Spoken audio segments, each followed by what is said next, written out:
ओम श्री साईनाथाय नमः। ओम श्री साईनाथाय नमः। ओम श्री साईनाथाय नमः। सभी साईं भक्तों को नमस्कार। साथियों, कथा प्रारंभ करते हैं। पिछले भाग में आपको सुनाया था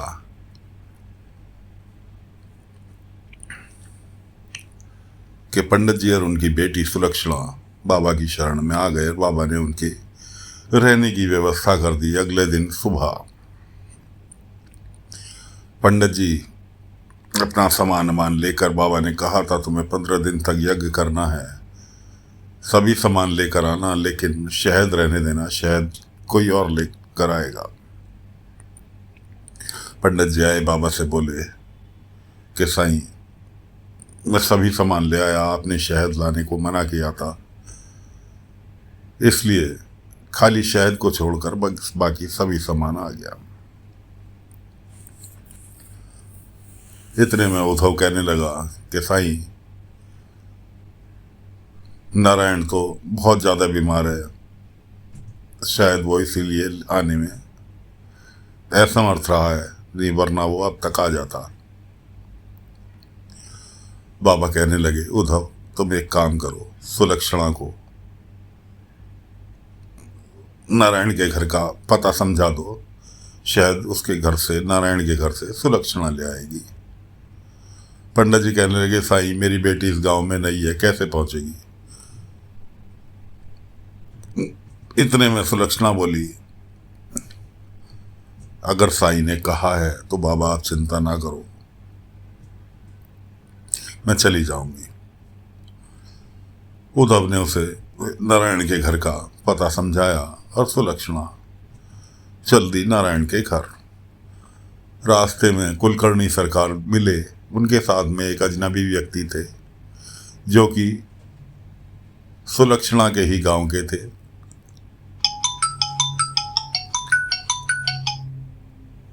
उन्होंने सुलक्षणा को देखा, वो उसे पहचान गए और कहने लगे, ये लड़की यहाँ क्या कर रही है? और कुलकर्णी से वो बातचीत करने लगे कि जी ये तो बहुत अपशगुनी लड़की है, ऐसे ऐसे हमारे गांव वालों ने सबने इसका बहिष्कार कर रखा है। वो कुलकर्णी को सारी बातें बता ही रहे थे कि सुलक्षणा पहुंच गई अपने नारायण के घर, उसको खांसता देखकर। उस नारायण की माँ ने कहा कि साईं ने पता नहीं क्यों नहीं ऊदी दी। उसने कहा, ऊदी की जरूरत नहीं है काकी, दवा तो आपके घर में मौजूद है। आप एक काम करो, मुझे थोड़ी सी लौंग, तुलसा के पत्ते आपके यहाँ बाहर हैं, और थोड़ा सा शहद दे दो, दवाई मैं बना देती हूँ। उसने तीनों चीज़ों को मिक्स किया और उसको, नारायण को जड़ी बूटी मिक्स दवाई पिला दी। उसे आराम लगा। नारायण की माँ बहुत प्रसन्न हुई। खैर वो शहद लेकर उसके घर से निकल ली वापिस द्वारका माई के लिए। इधर बाबा ने देखा, क्योंकि बाबा तो हर पल की खबर रखते हैं जो बाबा के नज़दीक होते हैं। बाबा ने देखा सुलक्षणा पे कुछ संकट आने वाला है। बाबा ने वहाँ द्वारका माई में जो भी लोग बैठे थे, श्यामा, उनके भाई, पंडित जी, उनसे कहा, मैं अभी आया, किसी को मेरी सख्त ज़रूरत है। और ऐसा कह के वो निकल लिए।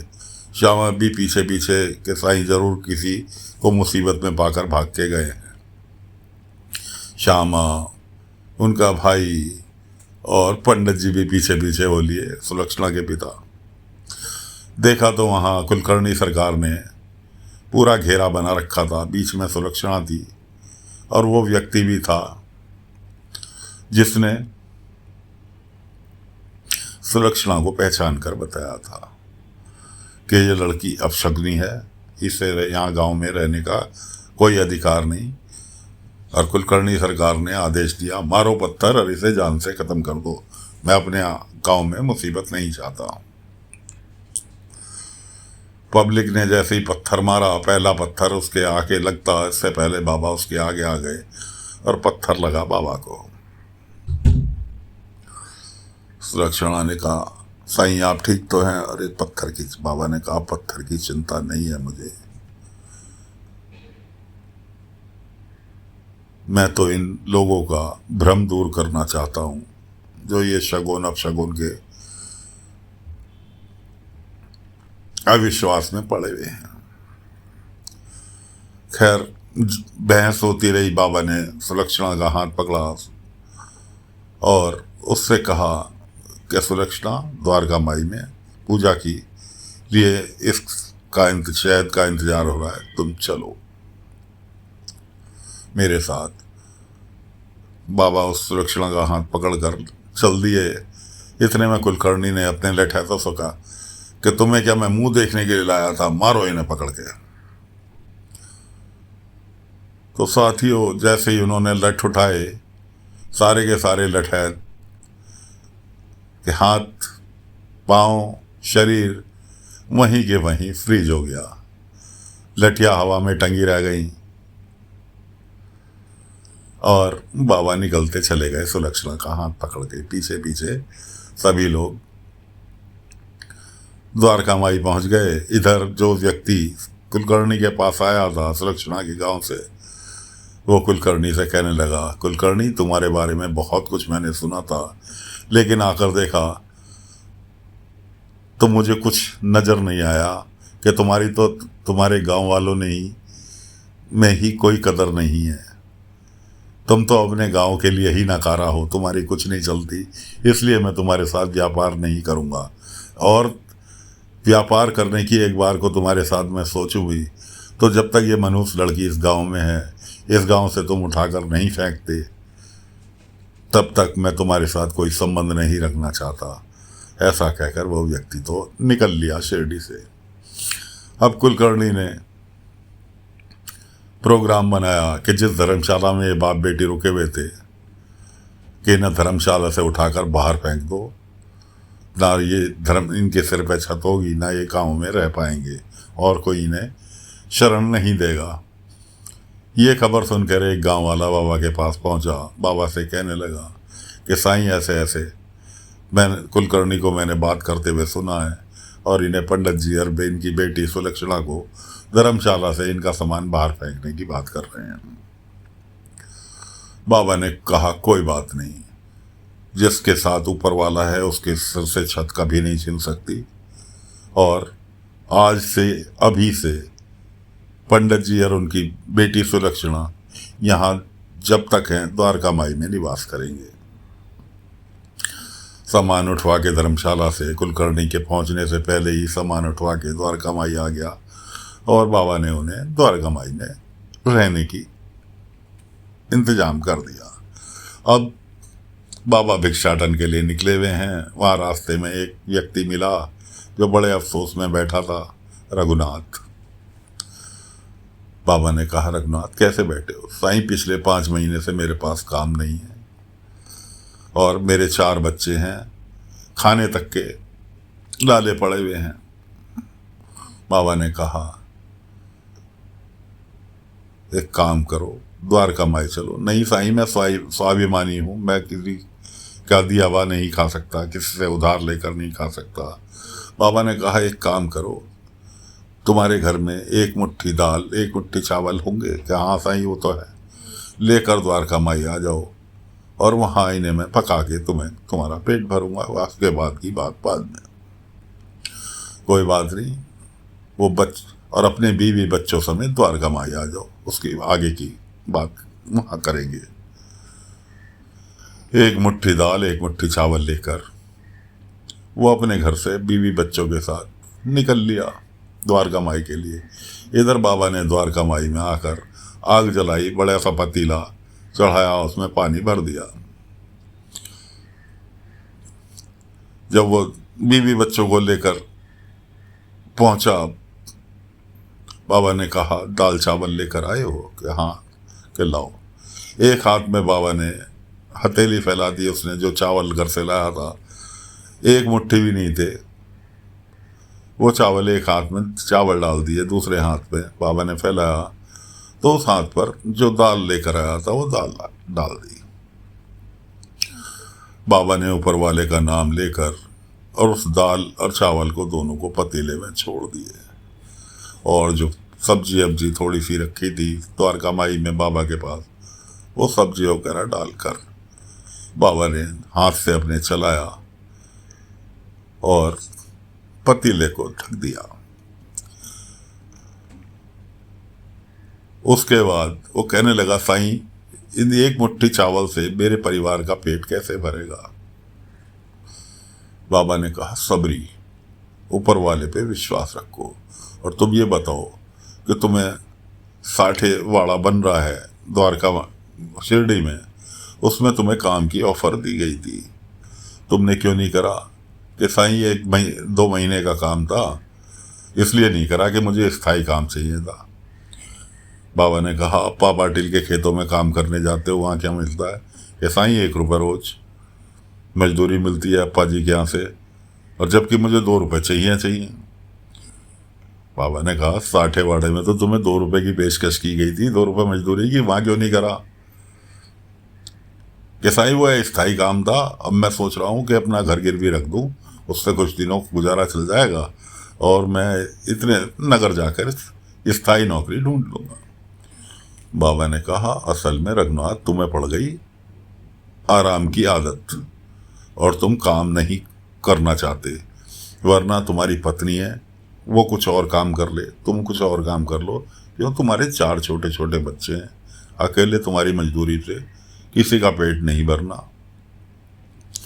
कहने लगा, साईं वो तो सब ठीक है, तुम मुझे ये बताओ, एक मुट्ठी दाल 1 मुट्ठी चावल में हम 4-6 जनों का पेट कैसे भरेगा, जो आपने कहा कि सबका पेट भर जाएगा? बाबा ने कहा, सबरी रखो, और कह के खोलते हुए पानी में हाथ डालकर उसे पतीले में घुमाना चालू कर दिया। पतीले में घुमाना चालू कर दिया, सबने रोका भी, लेकिन बाबा ने कहा, मुझे कुछ नहीं होगा। और धीरे धीरे धीरे धीरे धीरे धीरे उस खिचड़ी की जो खुशबू उठनी चालू हुई, पूरे शिरडी गांव में उस खिचड़ी की खुशबू फैल गई। जिसने खुशबू आई से उसको तुरंत एहसास हो गया, उसने कहा, आज साईं खिचड़ी बना रहे हैं, चलो द्वारका माई। जिसने भी खुशबू को सूंघा, यहाँ तक कि बाईजामा, अप्पा पाटिल और पूरे गांव इकट्ठा हो गया बाबा की खिचड़ी की खुशबू सूंघ के, कि आज साईं खिचड़ी बना रहा, सबकी दावत होगी। बाबा ने कहा, अभी किसी को ये नहीं पता, बात सबको, शिरडी वालों को जो बाबा को जानता उन्हें यकीन था कि साईं पतीले में खिचड़ी बना रहे हैं और कोई भूखा नहीं रहेगा। लेकिन उस रघुनाथ की समझ में नहीं आ रहा था। उसने कहा, साईं 1 मुट्ठी एक चावल 1 मुट्ठी दाल में आप इस पतीले में डाली, हम 6 जनों का पेट नहीं भरने का, आपके आसपास तो पूरा गांव आ गया, और कैसे आप सबको कह रहे हो कि सब खाना खाकर जाना, कोई भूखा नहीं जाएगा? बाबा ने कहा, सबरी सबरी सबरी रखो, सबरी रखो। उसके बाद बाबा ने तात्या से, उद्धव से, इनसे कहा, सबके बैठने की व्यवस्था करो, पत्तल बिछा दो। अभी भी रघुनाथ की समझ में नहीं आया। उसके बाद जब बाबा ने पतीला खोला, ढक्कन खोला, तो देखा कि खिचड़ी से पतीला पूरा भरा हुआ था। रघुनाथ कहने लगा, साईं ये कैसे संभव हुआ? बाईजामा कहने लगी, इसमें साईं ने अपना 1 मुट्ठी चावल 1 मुट्ठी दाल तुमने डाले, बाकी का साईं ने अपना प्रेम इसके अंदर पतीले में मिलाया और पतीला भर गया। बाबा ने कहा, तुम्हारे पास सब कुछ है, लेकिन तुम्हें सब्र नहीं है। सब्र करो। सब्र के से तुम्हें जो दहाड़ी मिल रही थी अप्पा पाटिल के, अरे वहाँ तुम काम कर लेते, दूसरी जगह अपनी पत्नी को काम पर भेज देते, तो तुम्हें खाली नहीं बैठना पड़ता। लेकिन रघुनाथ, तुम्हारी आदत पड़ गई खाली बैठने की, तुम्हारे शरीर को लग गई आराम की आदत, इसलिए तुम काम करके राजी नहीं हो। खैर, रघुनाथ की समझ में आया, और बाबा ने पूरे गांव को खिचड़ी की दावत दी, क्योंकि बाबा की खिचड़ी हर किसी को बहुत भाती थी, बहुत ही शिरडी वासी बाबा की खिचड़ी के दीवाने थे, तो बाबा ने सबको खिचड़ी दी और सभी ने भरपेट भोजन किया खिचड़ी के रूप में। रघुनाथ को भी अकल आ गई, उसने भी अपना काम धंधे पर जाने की सोची।